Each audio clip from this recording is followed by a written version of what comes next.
the This Duluth Public conference will Schools now be recorded. and for Region 3. So we thought it would be pretty important to talk about some assistive technology and distance learning. So we thought we would bring that up and get started with that discussion. So I'll move to the next slide here. Again, my name is Julie Ray. We also have some other members of the Region 3 Assistive Technology Community of Practice joining us today. And I'll have them introduce themselves as we go along also, and hopefully they'll answer some questions and answer some questions in the Q&A section, and some of them will be sharing some resources too. So our agenda today, we wanted to make it a quick one because we know your time is very precious right now.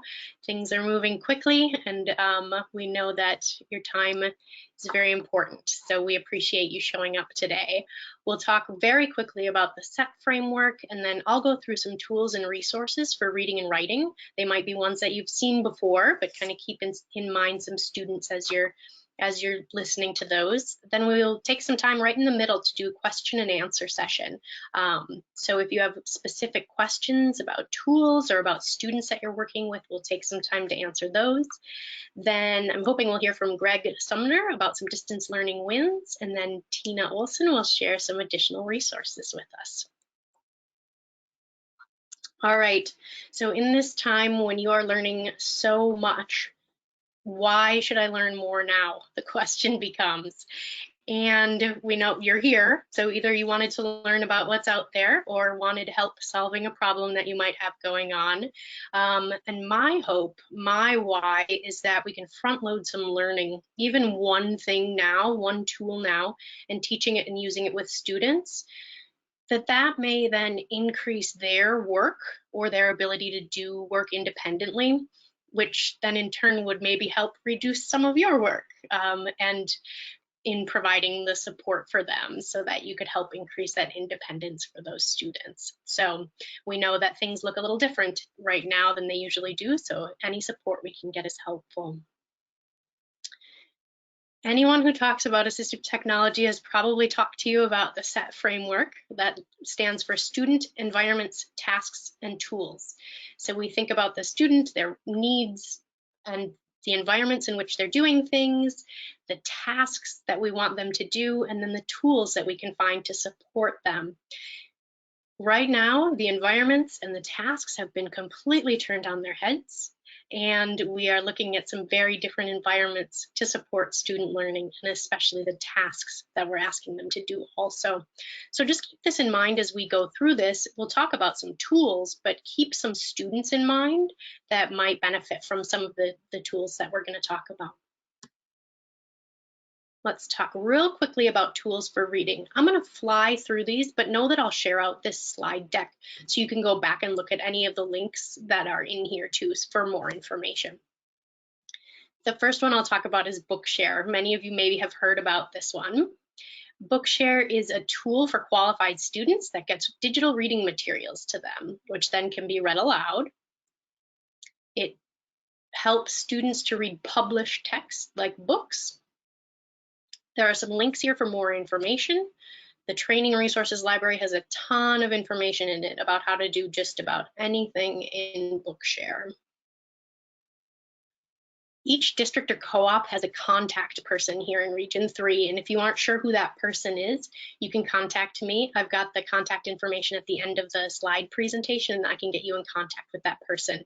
They can set you up with an account in your organization as a teacher or sponsor, and then you can add students. Bookshare, Benetech, recently did a webinar and they recorded it. It's 53 minutes long, but it will definitely get you started on Bookshare. There are now also some free books for all, so that link will take you to some of those free books. I'm going to show you what Bookshare looks like once you're logged in as a student. So once they're logged in, they would have books that you could assign books to them, or they could search for books. And then once they find a book that they want to read, they would just click Read Now. It'll take a minute, so I brought one book up already.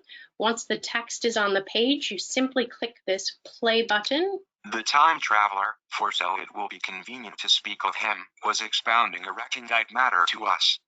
His gray eyes shone. So hopefully you could hear that. Maybe there's a little bit of a lag. I know sometimes with the audio on a video conference, it doesn't always line up, but it highlights and reads the text aloud to a student. So that could be anything from textbooks, leisure reading, or here on the slides, I've got an example of even a picture book. If the text is embedded correctly, that also can show, the pictures would show in there and then it would read the text aloud. So super simple, clicking on read now and then the play button for the web reader. Other options for reading too, but that's just a quick one. Another tool is Read and Write for Google Chrome. This is a Chrome extension. Those are those buttons that live up above our pages on Chrome, and it reads text aloud in Chrome. There are some links for more information for you. You would just add the extension to Chrome and then click on the purple puzzle piece to use it. Sometimes you need to reload it, and teachers get a full free version. So all you would do, and I can show you this one real quickly, is load the page, and once you click on the purple puzzle piece, you'll get this toolbar, and then you click play. The air is full of water, as water vapor, even if you can't see it. And it just reads the text aloud to you just like that. So again, a very simple tool for reading text aloud for students. Also in text to speech, this is a lightning bolt slide. I'm just going to fly through these links, but just know that they're there for you as you come back to the slide deck. On a Chromebook, there's select to speak, which will read text aloud on a Chromebook, any text, just about any text. iOS, the operating system for Apple, has voiceover, and Windows has narrator. So just some options again for text to speech and links to find more information. Tina Olson very kindly put together this slide for us of some reading websites. There are some options where you can go to see specific books for students read aloud for them. And then Bookshare also has an option there about some ebooks, both free and paid options on that one. Again, we're flying here. I'm going to do tools for writing in about 3 minutes, and then we'll move into questions and answers. Voice typing in Google Docs or Slides is a very simple speech-to-text tool. It's built right in there. It targets writing. And there are links here. Well, the first link also includes information on all the things that you can tell your voice typing options, ways that you can format and things like that, and a short video of how to use it. It is so simple. When you're in Docs or Slides, you click on Tools, Voice Typing, or simply click Control-Shift-S. This is how simple it is within Google Docs. In Slides, you can't type in the body of the slide, but you can type in the comments section. Again, for writing, speech to text, there are options in these major operating systems. On a Chromebook, it's dictation. There's a short YouTube video there. That's thanks to Greg Sumner. He created that video. And then we've got dictation on iOS. So if you're on an iPhone, iPad, iPod, pretty simple. You're just touching that microphone looking button within the keyboard. And then in Windows, there's dictation option too. Again, Tina put together this slide, thanks so much, with some writing resources. So there are some online supplemental writing resources and spelling resources. K-12 Reader is one, the Brain Pop options, and Spelling City. All right. So we just flew through all of those things, but I wanted to make sure that we've got time for questions and answers. So we'll go through some of the questions and answers, and then after that, we'll come back to share a few more resources before we wrap up. But so at this point, I would love to open up options, and I will stop sharing my screen so that we can see each other on there.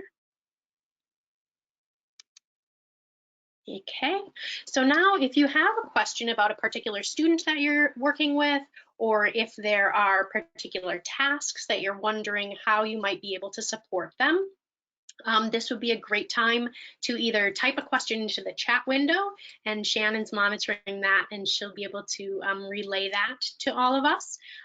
Or you can unmute yourself and or turn on your webcam if you'd like to, and ask any questions that you've got. And then you've listened to me talk for long enough, so we've got some other members of the Region 3 AT community of practice. Hopefully they could jump in with some answers too, or answers from anyone who's on here. So let's go ahead and hear from some people who might have some questions.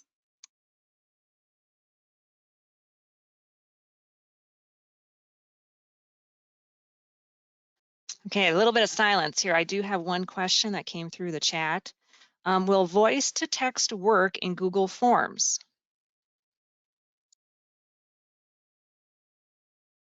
So voice to text, I said I would let other people answer, and then I just jumped in. Do you like that?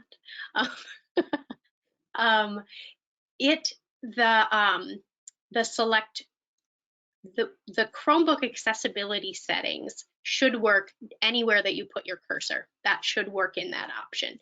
It wouldn't be the Control-Shift-S one, the voice typing, but the accessibility feature should work in anywhere where you would put your cursor.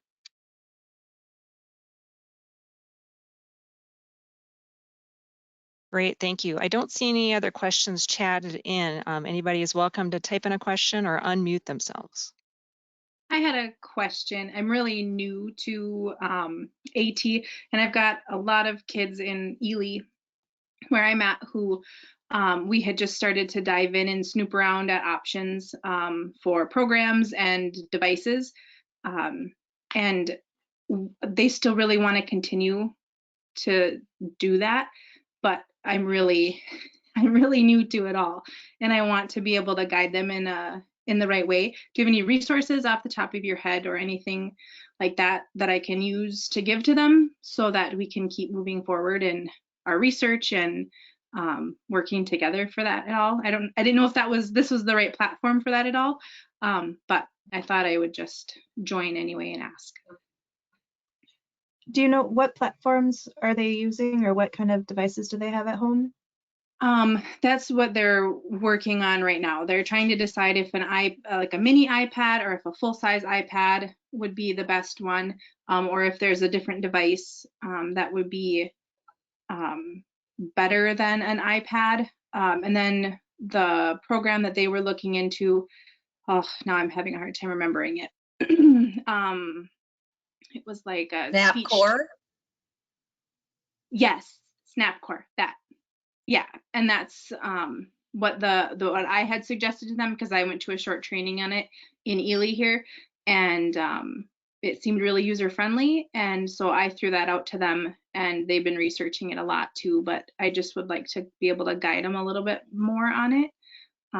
So have you done a trial through Tobii Dynavox with Danelle? Mm-mm. That's where I would go first. Okay.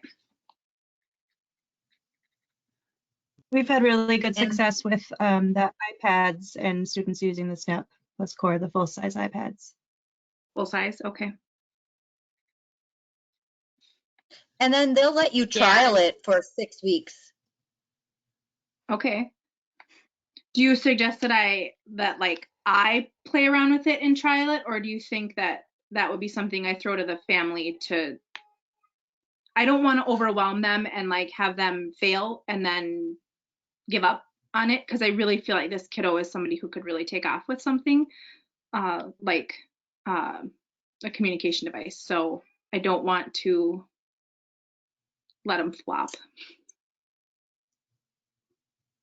That's a hard question at this time, because it can be overwhelming for families or parents to take it on. Yeah. Yeah. I love that you're thinking about that, because that I think is one of the things that makes those devices end up sitting on shelves. And so that's really thoughtful, and I so appreciate that. I would start by reaching out to Danelle Friel, who is the regional rep for Toby Dynavox in the area. And if you don't have her contact information, you can contact me directly and I can get you in contact with her. Okay. But she'd be able to really help you walk through what that process might look like in a way that wouldn't be overwhelming for you and or the family and or the child. Okay. Okay, good deal. Awesome. Thank you so much. With Yeah, you with the programs that you have shown today, a lot of the voice to text things, there is a child within our classroom right now who is verbal but mumbles a lot. Would that end up causing more frustration than help if they're not enunciating and speaking clearly? That is a great question. Sometimes, yeah, I would do a trial and start playing around with it. I'm a speech language pathologist by training, and so I sometimes thought it was a great tool even to help a kid to want to pronounce things more clearly. And I do find that voice typing and most of the accessibility features on most devices do a pretty good job of picking up voices, even when there is some mild articulation going on, some mild issues going on. But depending on what the issues are, there can be some significant issues that could show frustration. Awesome. Thank you. I know that was kind of a general answer, but sometimes I think just getting in and playing around with it is the best place to start. Well, and like you said, it helps encourage them to be articulate, and that might be a step in the right direction. But if it is, in the long run, causing more frustration, obviously it's not a tool that we have to use. One thing that can be helpful with picking up the voice a little bit more clearly is if you use a headset with a microphone rather than just speaking into the computer itself. That's been found to be helpful at times. That makes a lot of sense. Especially, I'm currently located in a classroom with the essential worker kids where we have 5 to 8 kids trying to work on things. So the microphone might be necessary, just not to pick up the other kids in the room. Right. Super important elements of the environment that can make a big difference on what tools you use. Awesome. I did put in Danelle's contact information. Thank you, Krista. Her name and email if you're looking for that from Toby. Awesome. And there are lots of other programs and devices and companies out there who provide similar services too. So just know that there's other options out there too in terms of communication devices. It is a wide field. So I have one comment on Bookshare through the chat. One thing I have found with Bookshare is it works best with older kids. It's less effective with the elementary. Love Vooks for the elementary though. great. Thank you to whoever put that comment in there. I would agree 100% on Bookshare. One of the things, like I said, there's some little quirky things about it. And sometimes, like in a picture book, the text isn't embedded as text, it's embedded as a picture, and then I can't read it. So yeah, I definitely find it more effective for the older kids. So thank you for sharing that. It's great to have that firsthand experience.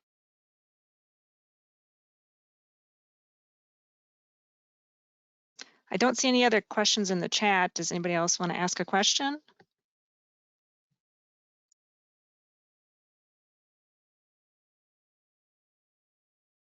All right, and we can wait just another couple of seconds here, but while we're doing that, if something comes up, definitely let me know, Shannon. But the next thing on the agenda is to have Greg share some distance learning wins. Greg, are you around and did you want to share your screen, or would you like me to just have a generic slide on the screen? Can you see me? Yes.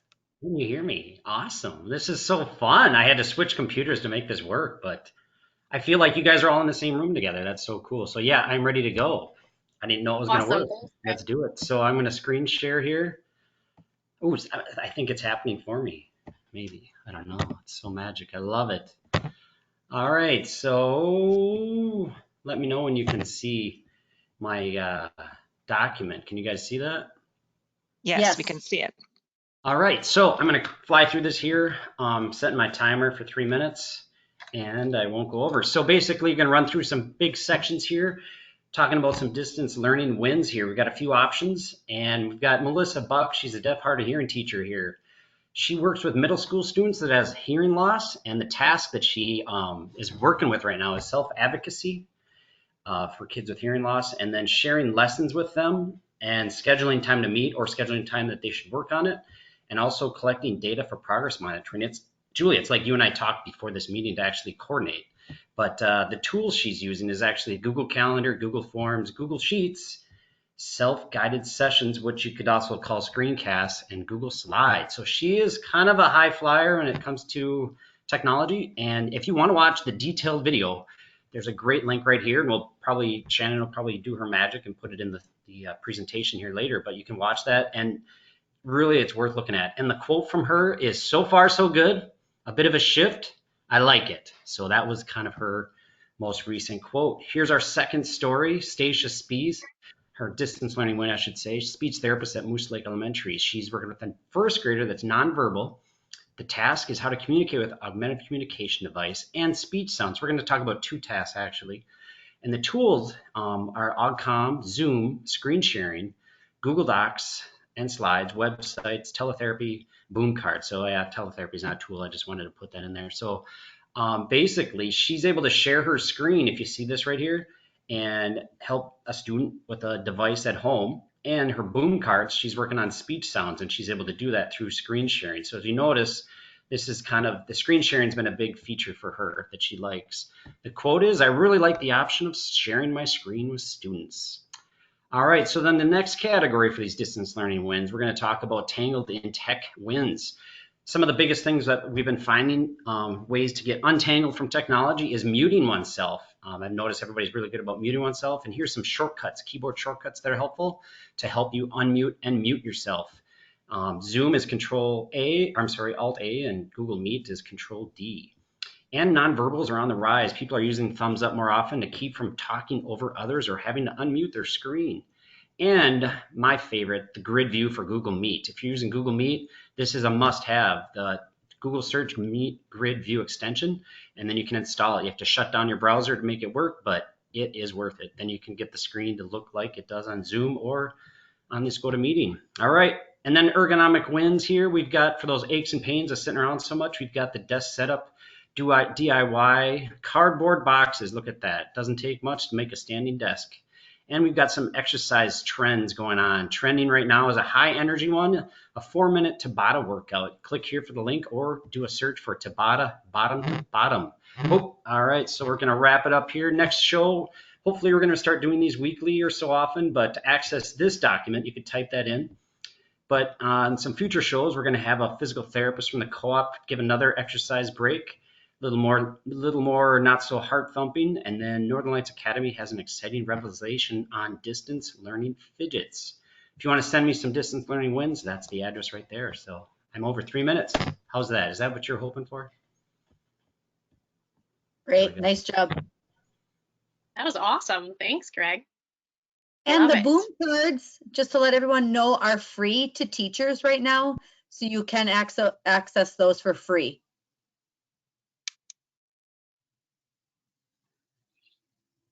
Awesome. Thank you so much, Greg, for sharing that. Good stuff going on. Whoop. All right. And next, we're going to have Tina Olson share some additional resources. So Tina, I'll play Vanna and advanced slides as you want here, but I'll let you go through things as you'd like. Perfect. One thing I just want to remind everyone that the Northern Lights Special Ed Co-op has a if you go to that site, you can get some COVID-19 resources. And if you go to the site, you go under resources and it'll say COVID-19 and just a variety of different resources under there that some have links, some have just some websites to go to or question and answer areas too, but just a good resource to remember. And she's getting up the website there. So under resources, you click on and then go down to COVID. Yep. And everything is right there. Just a nice resources with everything at your fingertips there. All right, and then the next one is just special ed tech resources that another coordinator from the co-op had done with a variety of other people. Excuse me.